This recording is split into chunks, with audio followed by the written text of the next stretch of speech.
ቀጥለናል ተመልካቾች። አሁን ደግሞ በቀዳሚነት በዝርዝር ወደምንመለከተው ጉዳይ ስናልፍ በቦዲቲ ከተማ የሚገኙ አምራች ኢንዱስትሪዎች የአካባቢውን ገበያ ከማረጋጋት ባለፈ ለበርካታ ዜጎች የሥራ ዕድል መፍጠራቸው ተገለጸ። የኢንዱስትሪ ማዕከል እየሆነች በመጣችው ቦዲቲ ያሉ አነስተኛ ኢንዱስትሪዎች አቅም በማጎልበት የውጭ ምንዛሪ የሚያሳድጉ ምርቶችን ለማስፋት እንደሚሰራ የወላይታ ዞን ዋና አስተዳዳሪ ረዳት ፕሮፌሰር ሳሙኤል ተሰማ ገልጸዋል። በአነስተኛ ኢንዱስትሪ ዘርፍ የሥራ ዕድል የተፈጠረላቸው ወጣቶች በሚያገኙት ገቢ ራሳቸውን ከመለወጥ አልፎ የተለያዩ ሙያዎችን እየቀሰሙ ናቸው። አቤኔዘር አበራ በጉዳዩ ላይ ተጨማሪ ጥንቅር ይዟል። በደቡብ ኢትዮጵያ ክልል የሚገኙ የፌዴራልና የክልል ሚዲያ ባለሙያዎች ቡድን በወላይታ ዞን ቦዲቲ ከተማ የሚገኙ አነስተኛ ኢንዱስትሪዎችን ጎብኝተዋል። በከተማው በሚዲያ ባለሙያዎች ከተጎበኙ የኢንዱስትሪ እንቅስቃሴዎች ውስጥ የዊን ውሃ ፋብሪካና ምህረት የለውዝ ቅቤ ማምረቻ ፋብሪካ ይገኙበታል።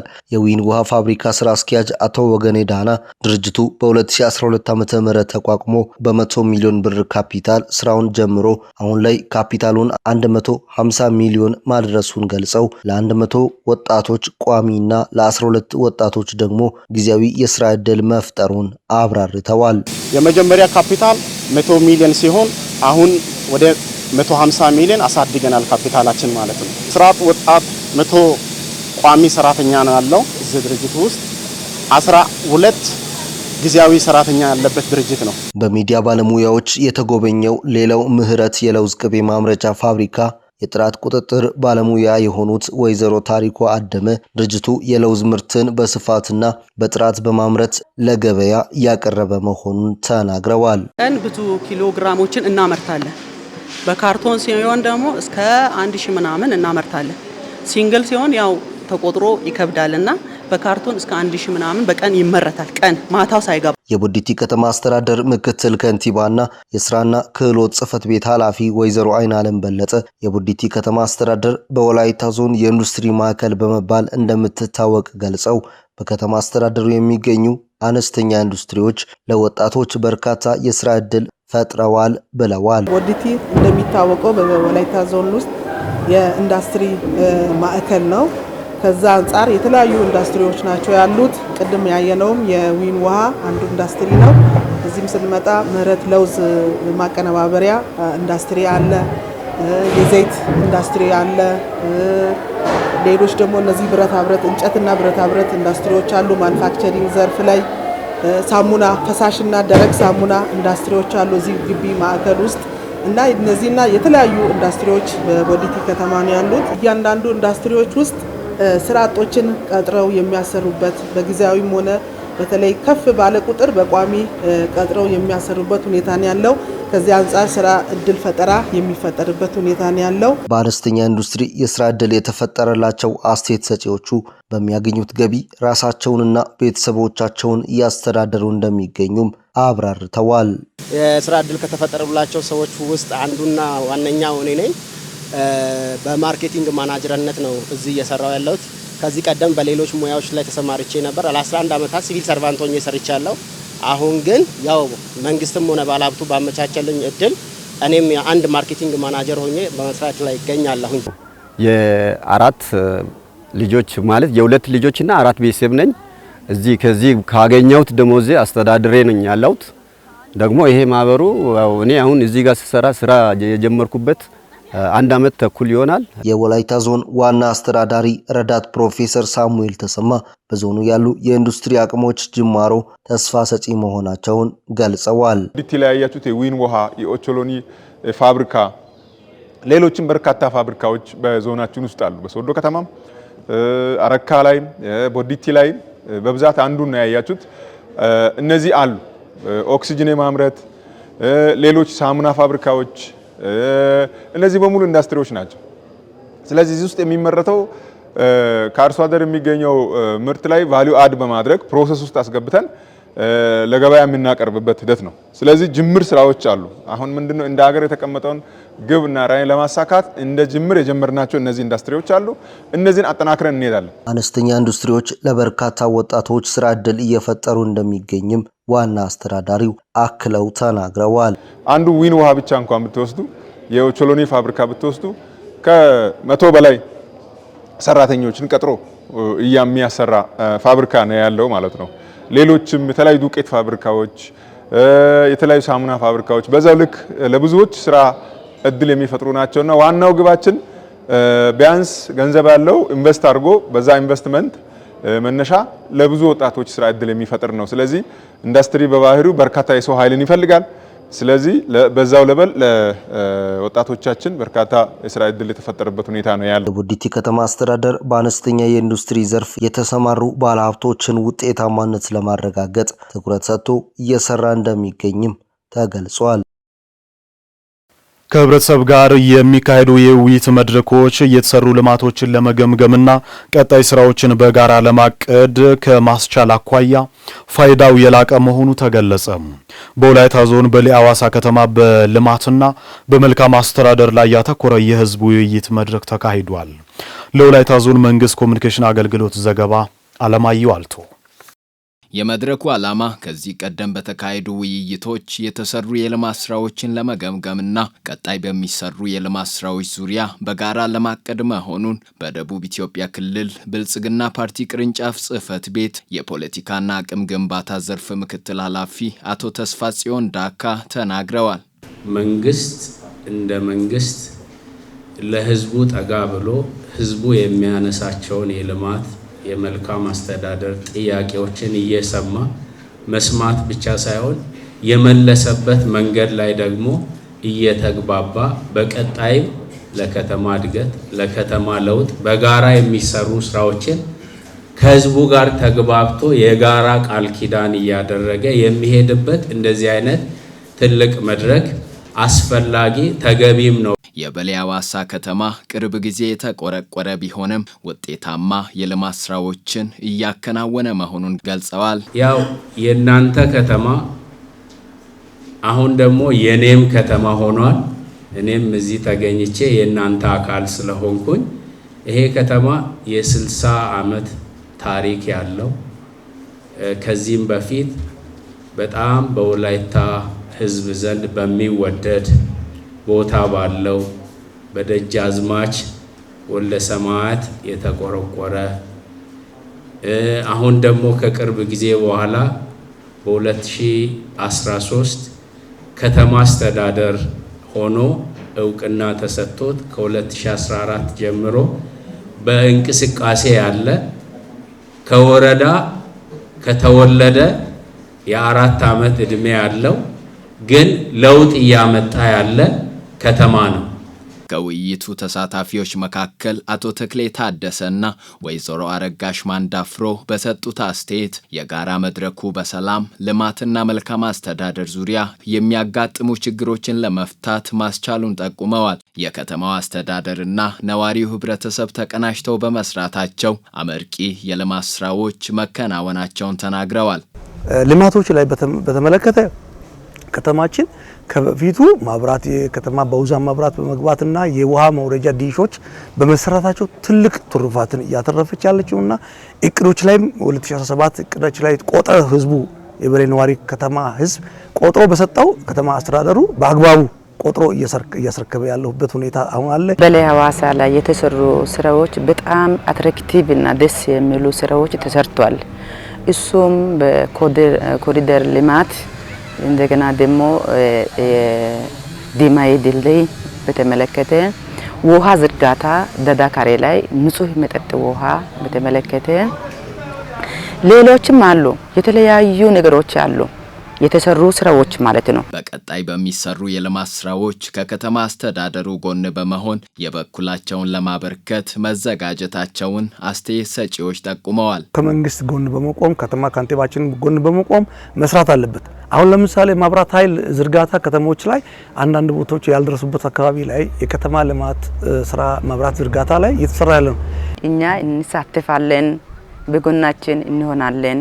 የበሌ አዋሳ ከተማ ከንቲባ ዶክተር አባይኔ አጫ በበኩላቸው በመንግስት የተቀየሱ የሰላም ልማትና መልካም አስተዳደር ስራዎች የከተማውን ነዋሪ ተጠቃሚ በማድረግ ላይ ይገኛሉ። በዚህ ረገድ በከተማው በርካታ የልማት ስራዎች መከናወናቸውንም አብራርተዋል። በስካም እንቅስቃሴያችን የህዝብ ተሳትፎና ተጠቃሚነትን ለማረጋገጥ የተደረጉት ጥረቶች አበረታች ናቸው። ከዚህ አንፃር በከተሞች የምግብ ዋስትናን ለማረጋገጥ በከተማ መልካም አስተዳደር የማጠናከር ስራ ንጹህ መጠጥ ውሃ፣ መብራት፣ የቴሌኮሙኒኬሽን አገልግሎትና የመንገድ መሰረተ ልማት ያስፈልጋቸዋል። ነገር ግን አንዱ የገነባው ሌላ ሳይፈርስ በያዝነው የተቀናጀ የከተማ ልማት እቅድ መሰረት በመናበብና በመቀናጀት መሰረት ልማቶች ማከናወን ይጠበቁብናል። ለልማቱ የከተማው ነዋሪና የንግዱ ማህበረሰብ አስተዋጽኦአቸው የጎላ መሆኑንም አስረድተዋል። ከዚህ አኳያ የንግዱ ተቋማትና የንግዱ ማህበረሰብ በተቋማት መሰረተ ልማት ስራዎች ላይ ድርሻ ያላቸው አካላት እንዲሁም መላ ህዝባችን አዎንታዊ ሚናቸው መጫወት ያለባቸው መሆኑ በከተማና መሰረተ ልማት ዘርፍ ባለድርሻ ናቸው ሁሉ እርስ በርስ በተናበበና በተቀናጀ መልኩ ስራዎችን ማከናወን ይጠበቅባቸዋል። በውይይት መድረኩ ላይ ወቅታዊ ሀገራዊና አካባቢያዊ ጉዳዮች ዙሪያ የተዘጋጀ ሰነድ ቀርቦ ውይይት ተካሂዶበታል። ማህበራዊ ብልጽግናን ለማሳካት ለማህበረሰብ አቀፍ ጤና መድህን አገልግሎት የምንሰጠውን ትኩረት ማጠናከር አለብን ሲሉ የወላይታ ዞን ረዳት የመንግስት ተጠሪ አቶ መስፍን ቶማስ ተናገሩ።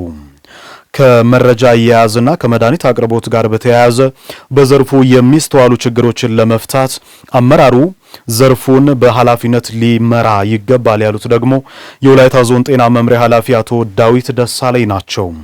የወላይታ ዞን ጤና መምሪያ የ2018 ዓ.ም የማህበረሰብ አቀፍ ጤና መድህን አባል ማፍራት ገቢ አሰባሰብና የእስካሁን አፈጻጸም የንቅናቄ መድረክ ተካሂዷል።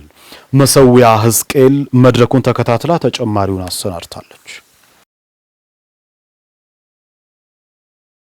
ዜጎች ለሕክምና አገልግሎት በሚያወጡት ከፍተኛ ወጪ ለችግር እንዳይዳረጉና በገንዘብ እጦት ሊድን በሚችል ህመም እንዳይሰቃዩ በሀገር አቀፍ ደረጃ የማህበረሰብ አቀፍ ጤና መድህን አገልግሎት ተግባራዊ መደረጉ ይታወቃል። በወላይታ ዞንም ላለፉት ዓመታት ሲተገበር በቆየው የጤና መድህን አገልግሎት በተለይም ዝቅተኛ ገቢ ያላቸው የማህበረሰብ ክፍሎች ተጠቃሚ መሆናቸው ተገልጿል። በዞኑ በሚገኙ በሁሉም ወረዳዎችና ከተማ አስተዳደሮች የተተገበረው አሰራር ህብረተሰቡ የማህበረሰብ አቀፍ ጤና መድህን አባል በመሆን ጥራት ያለው የሕክምና አገልግሎት እንዲያገኝ ማስቻሉን የወላይታ ዞን ጤና መምሪያ ኃላፊ አቶ ዳዊት ደሳለኝ ገልጸዋል። ባለፈው ዓመት በማጠሚያ 295503 ማለትም 83% አባላት አባወራ በማፍራት እንዲሁም ከ270 ሚሊዮን ብር በላይ ለመሰብሰብ የተቻለ ሲሆን በጤና ጣቢያ 2 ሚሊዮን 987975 ብር በሆስፒታል 689863 በተመላላሽ እና በተኝቶ ታካሚ አገልግሎት እንዳገኙ መረጃዎች ይጠቁማሉ። በ2017 ዓመተ ምህረት በማህበረሰብ አቀፍ ጤና መድህን ከ295 ሺህ በላይ አባል አባወራ በማፍራት ከ270 ሚሊዮን ብር በላይ በመሰብሰብ አባላቱ በተመላላሽና በተኝቶ ሕክምና አገልግሎት እንዲያገኙ መደረጉን የገለጹት አቶ ዳዊት ከመረጃ አያያዝና ከመድኃኒት አቅርቦት ጋር በተያያዘ በዘርፉ የሚስተዋሉ ችግሮችን ለመፍታት አመራሩ በኃላፊነት ሊመራ ይገባል ብለዋል። አሁንም በዘርፉ የሚስተዋሉ ያልተሻገርናቸው ችግሮች በስፋት የሚታዩ ሲሆን ለአብነት በየወረዳና በጤና ተቋማት ደረጃ የመረጃ አያያዝ ችግር በስፋት ይታያል። እስካሁን ከውሸት ሪፖርት ያልተላቀቀን መሆኑንም ያሳያል። ሌላው በጤና ተቋም የመድኃኒት አቅርቦት እንዲሁም ከፍተኛ ችግር እንደሆነ ይገመታል። የተሟላ ያለመሆን ያሳያል። የጤና ባለሙያ አገልግሎት አሰጣጥ ጥራት መጓደሉም በዛው ልክ ተገምግሟል። በመድረኩ የተገኙት የወላይታ ዞን ረዳት የመንግስት ተጠሪ አቶ መስፍን ቶማስ ማህበራዊ ብልጽግናን ለማሳካት ለማህበረሰብ አቀፍ ጤና መድህን አገልግሎት የምንሰጠውን ትኩረት ማጠናከር አለብን ሲሉ ተናግረዋል። ከምንም በላይ ደግሞ የብልጽግና ፓርቲያችን የማህበራዊ ብልጽግና ማረጋገጫ አንድ ቁልፍ ቋት ነው። ስለዚህ ማህበራዊ ብልጽግናን ማሳካት ካለብን በዘርፉ የሚሰጠው ትኩረት በጣም የላቀ ስለሚሆን ሁላችንም የበለጠ ትኩረት እንድንሰጥ እያሳሰብን የዛሬው መድረክ ንቅናቄ ከክሪቲካል ግምገማ ጋር አንድ ላይ አስተሳስረን በሌለን ጊዜ ያመለጠንን አካክሰን በተቻለ መጠን የአንድ ወሯን እቅድ በቀን በትክክል ካልኩሌት ተደርጎ በአግባቡ በመምራት ውጤት የምናስመዘግብበት መድረክ እንዲሆንልን እንመኛለሁ። በ2017 ዓመተ ምህረት የተሻለ አፈጻጸም ያስመዘገቡ መዋቅሮች ውጤቱን በማስጠበቅ ለተሻለ ስራ እንደሚነሳሱ ገልጸው ዝቅተኛ አፈጻጸም ያስመዘገቡ መዋቅሮች ደግሞ የታዩ ክፍተቶችን ለማረም እንደሚሰሩ ተናግረዋል። 2017 ዓመተ ምህረት ላይ አጠቃላይ በጤና ተግባር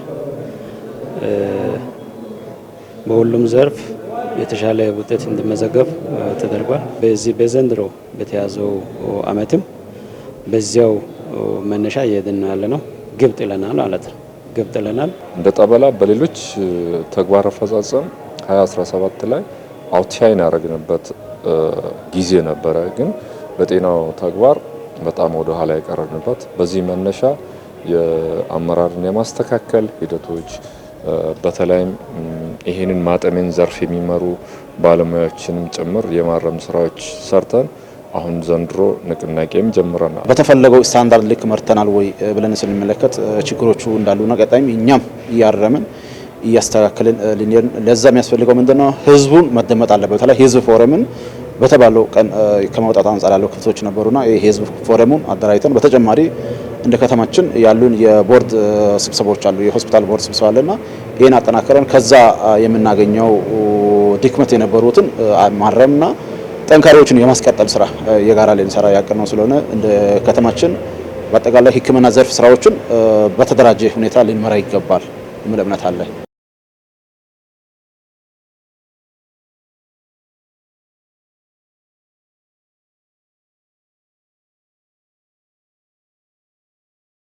የወላይታ ሶዶ ወጣት ወንዶች ክርስቲያናዊ ማህበር ትውልድን በስነ ምግባር ለማነጽ እያከናወነ ያለው ተግባር የሚበረታታ መሆኑን የወላይታ ሶዶ ከተማ አስተዳደር ገለጸ። ማህበሩ የተመሰረተበትን 75ኛ ዓመት አስመልክቶ የማህበራዊ ሚዲያ አጠቃቀም ለሰላም ግንባታ በሚል መርህ ከባለድርሻ አካላት ጋር ውይይት መድረክ አካሂዷል። መስከረም ጌታቸው ተጨማሪውን እንደሚከተለው ታቀርበዋለች። የወጣት ወንዶች ክርስቲያናዊ ማህበር እንደ አውሮፓውያን አቆጣጠር በ1949 የተመሰረተ ሲሆን ወጣቶች በአካል በመንፈስና በአእምሮ የበቁ እንዲሆኑ ቦታና እድል በማመቻቸት አቅማቸውን እያዳበረ ይገኛል። ማህበሩ የተመሰረተበትን 75ኛ ዓመት አስመልክቶ የወጣቶች የማህበራዊ ሚዲያ አጠቃቀም ለሰላም ግንባታ በሚል ከባለድርሻ አካላት ጋር የውይይት መድረክ ባካሄደበት ወቅት በስፍራው የተገኙት የወላይታ ሶዶ ከተማ አስተዳደር ከንቲባ ጽሕፈት ቤት ኃላፊ አቶ አበበ አርባ ማህበሩ የወጣቶችን ስነ ምግባር ከማነጽ አኳያ እያከናወናቸው ያሉ ተግባራት የሚበረታቱ ናቸው ብለዋል። በሚዲያ በርካታ በጎ ስራዎች ይሰራሉ። አንዳንድ ጊዜ የአጠቃቀም ችግር ሲኖር ደግሞ የተበላሹ አገርን የሚያጠፉ ትውልድን የሚያጠፉ በርካታ ስራዎች ይሰራሉ። ስለዚህ ይሄኛውን ዛሬ የተፈጠረውን መድረክ በመጠቀም ትውልድ በምን መንገድ መሄድ እንዳለበት ማህበሩ የያዟቸው የማህበሩ ራዕይ፣ ተልዕኮ፣ እሴቶቹን ሲመለከት ነበር። በውስጡ በርካታ ትውልድን የሚያነጹ ነገሮችን አንግቦ እየሄደ ያለ ማህበር ስለሆነ በዚሁ በርቱ፣ ቀጥሉ፣ ከተማ አስተዳደር በሚያስፈልጋችሁ ሁሉ በጎናችሁ መሆኑን ድጋፍ የሚያደርግ መሆኑን በዚሁ አጋጣሚ ላረጋግጥላችሁ ይወዳለሁ። የውይይት መድረኩ ወጣቶች ማህበራዊ ሚዲያን ለሀገር ግንባታ ብሎም ሰላምና ዲሞክራሲን ለማጽናት እንዲጠቀሙ ለማስገንዘብ ታልሞ የተዘጋጀ እንደሆነ ተገልጿል። የሚዲያ አጠቃቀም ጋር በተያያዘ ወጣቶች ሚዲያን በአግባቡ እንዲጠቀሙ፣ ሚዲያ ከሰላም ግንባታ ጋር የሚኖረውን ሚና፣ ሚዲያን በአግባቡ ከተጠቀምን ልናገኝ የምንችላቸው የተለያዩ ጥቅሞች ጋር በተያያዘ ነው ዋና ዓላማችን። ሶሻል ሚዲያ አራተኛ መንግስት እየተባለ በሚጠራበት ሰዓት ላይ ወጣቶች ማህበራዊ ሚዲያን በኃላፊነት እንዲጠቀሙ የግንዛቤ ማስጨበጫ መድረክ ነው የተዘጋጀውና ሶሻል ሚዲያን ለበጎ ዓላማ መጠቀም ለሀገር ግንባታ በተለይ ለዲሞክራሲና ለሰላም ግንባታ የራሱን አስተዋጽኦ አለውና ወክማ ከሚሰራባቸው ተግባራት አንዱ ሶሻል ሚዲያን ለሰላም ግንባታ በሚል መርህ ስለሆነ እዚህ ላይ የተሳተፉ ወጣቶች በተለይ ሶሻል ሚዲያ ላይ እየተሳተፉ ያሉ ጽሁፎችን የሚያቀርቡ የተለያዩ መጣጥፎችን የሚያቀርቡ ወጣቶች በኃላፊነት የሚያሳልፉ መልእክት በተጠያቂነትም ጭምር እንዲሰሩ የግንዛቤ የማስጨበጫ ፕሮግራም የተካሄደው። የማህበራዊ ሚዲያን ምንነት አውቆ በብልሃት መጠቀም ካልተቻለ የሀገርን ሰላም በማናጋት የሚያደርሰው ጉዳት ከፍተኛ በመሆኑ ወጣቶች በጥንቃቄ ሊጠቀሙ እንደሚገባ ያነሱት ደግሞ የውይይቱ ተሳታፊዎች ናቸው። ሚዲያውን በሚጠቀሙበት ጊዜ ቴክኒካሊ በእውቀት እንዲጠቀሙ የሚዲያ ሊትሬሲ ወይም ደግሞ የሚዲያ ንቃተ ህሊና ያስፈልጋል፣ እውቀት ያስፈልጋል። ስለዚህ እሱ ላይ አንዱና ቁልፍ ጉዳይ ማወቅ አለባቸው ብለን የምናስበው ጽሁፎችን ያዘጋጀው ሰው ማን ነው የሚለው ማወቅ ያስፈልጋል። አሁን መልእክቶችን በስም የማይታወቁ ግለሰቦች ወይም ደግሞ ሐሰተኛም ሊሆን ይችላል ወይም ደግሞ ራሳቸውን ገልጦ ማያሳዩ ሰዎች የሚጽፏቸው ራሳቸውን የሚገልጹ ቢሆንም ነገ ኃላፊነት ለመውሰድ የሚፈሩ ወይም ደግሞ ተጠያቂነት የማይሰማቸው ሰዎች የሚጽፏቸው ሀሳቦች አሉ። ስለዚህ ጽሁፎቹን ማን ነው የጻፈው፣ ለምንድን ነው የጻፈው የሚሉትን ከዛም አልፎ ደግሞ የምልክቱ ይዘት ከኔ ጋር ምን ያገናኘዋል፣ ከኔ ህይወት ጋር ምን ያገናኘዋል፣ ይሄን ጽሁፍ ካነበብኩ በኋላ ወይም ካየው በኋላ ምን አይነት ተጨማሪ እርቀቶችን እንዲሄድ ነው ወይ እንዳደርግ ነው የፈለገው። ይሄ ምጽፈው የሼር የማረገው ቲዩት የማረገው ወይ ኮሜንት የማረገው ጉዳይ ባለሁበት አካባቢ ህዝብ ላይ፣ መንግስት ላይ፣ ቤተሰብ ላይ ምን ተጽዕኖ ያመጣል የሚለውና መሰል ነገሮችን በደንብ ሊያጠኑ ይገባል። በሰላም እሴት ላይ ማህበራዊ ሚዲያ ከፍተኛ አስተዋጽኦ ያደርሳል። ሐሰት መረጃን በደቂቃዎች ውስጥ ሰዎች ላይ የሚደርስበት ሁኔታ ሰፊ ነውና ይሄንን ከግንዛቤ ውስጥ በማስገባት ማህበራዊ ሚዲያን ለመልካም ዓላማ ወጣቶች ደግሞ የሚያዩትን የሚያነቡት ነገር ሁሉ እውነት ስላልሆነ ለማህበራዊ ሚዲያ ያላቸውን ነገር በማገናዘብ እውነተኛ መረጃው ምንጩ የትኛው ነው ብሎ በማጣራትም ጨምሮ መስራት አለብን። ወጣቱ ከመንግስት ጋር በመሆን ሰላም ቢልድ ማድረግ አለበት።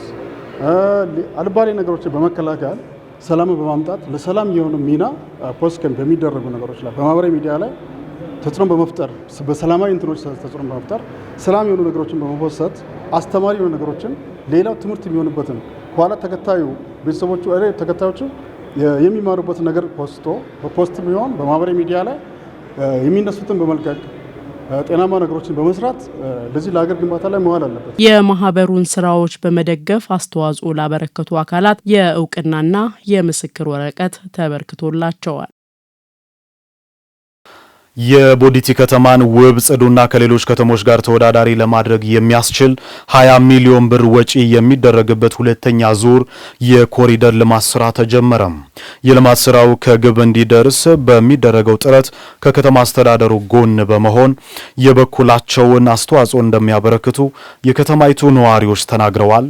ሂሩት የመሩ በቦዲቲ ከተማ እየተሰራ ያለው ሁለተኛ ዙር የኮሪደር ልማት የከተማዋን ገጽታ ከመቀየር ባለፈ በከተማዋ የትራፊክ እንቅስቃሴን ለማሳለጥ የዜጎችን ደህንነት እንዲጠበቅ የበኩሉን አስተዋጽኦ አበርክቷል።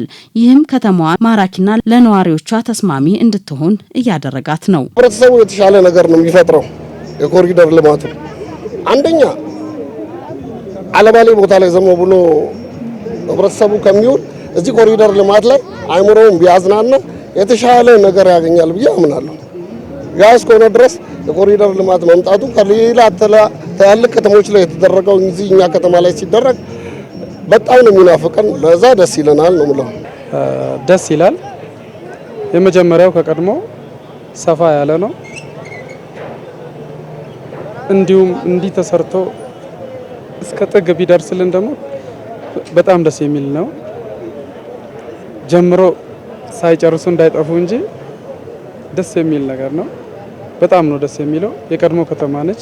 የመጀመሪያ ምዕራፍ የመጀመሪያ ዙር ላይ የተሰራው ኮሪደር ልማት ላይ ህዝቡ በሙሉ ወጥተው አዲስ ነገር እንዳገኘ ተአምር እንደተሰራ አመስግነዋል፣ ደስ ተሰኝተዋል። እንደገና በሁለተኛ ምዕራፉ ደግሞ የከተማው መንግስት ሁለተኛ ዙሩን ኮሪደር ልማት ለመስራት የተነሳውን ህዝቡ ተአምር እንዳየ ነገር ከተማዋን ሽፍት ያደረገ መሆኑን አይተው ከወደዚህ ቆሞ የሚያዩቱ ሰዎች ደስታቸውን እየገለጹ ያሉት እኔም ደግሞ ከዚህ አካል ስለሆንኩ ደስታ ይሰማኛል። በተጨማሪም ነዋሪዎቹ የቦዲቲ ከተማ ከሌሎች አቻ ከተሞች ጋር ተወዳዳሪ ለማድረግ በሚደረገው ጥረት ማህበረሰቡ በሁሉም የልማት ስራዎች ተሳታፊ እንደሚሆኑ ተናግረዋል። አሁን በዚህ ጊዜ በቅርቡ የመጡ አመራሮች ይህንን ታሳቢ በማድረግ ባለው ውስን ሀብት ህዝብንም በማነቃነቅ ስራ ጀምረዋል።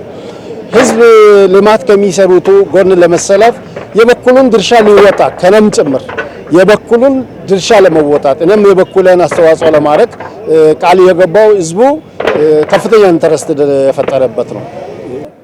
ይህንን ኑሮ ከዚህ አቅጣጫ ፍለፊት አየ እስከ ታች ድረስ እስከ አሮጌ እስከ ታች ድረስ ቦዲቲ ከተማ ውስጥ ያለው ውበት ትክክል ብታሳይ በጣም ደስ ይሰማኛል።